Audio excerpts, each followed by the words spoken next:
مولوی صاحب اللہ اکبر. پتہ ہے اب تو ادھر شلوار ٹنگری ادھر قمیض ٹنگری. جو ہماری مائیں تھی نا شلوار قمیض ٹانگنے کے بعد اوپر اپنا دوپٹہ کھول کے ٹانگ دیتی تھی تاکہ ہمارے کرتے اور ہماری شلواروں کے پیچو اور ان کے آنسوں پر بھی کسی کی نظر نہ پڑ جائے.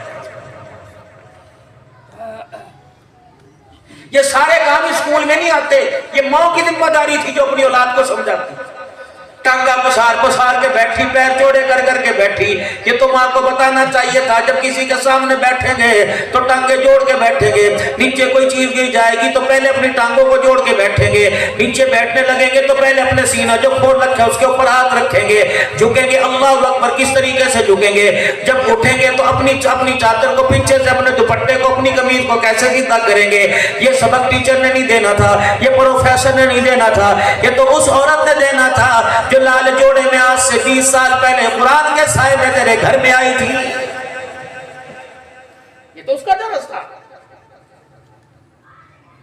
مغرب کی نماز کے بعد اپنے گھر تشریف لے آتے.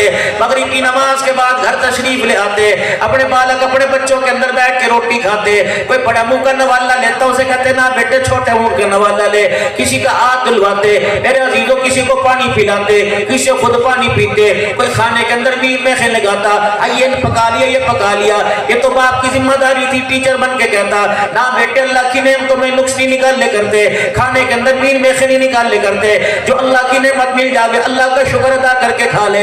اللہ کا قرآن کہتا ہے لَإِن شَكَرْتُمْ لَأَزِيدَنَّكُمْ. اور میرے بندو جتنا زمین سے شکر آسمان پہ جاتا رہے گا تمہارے شکر کی برکت سے خدا کا فضل زمین پر آتا رہے گا.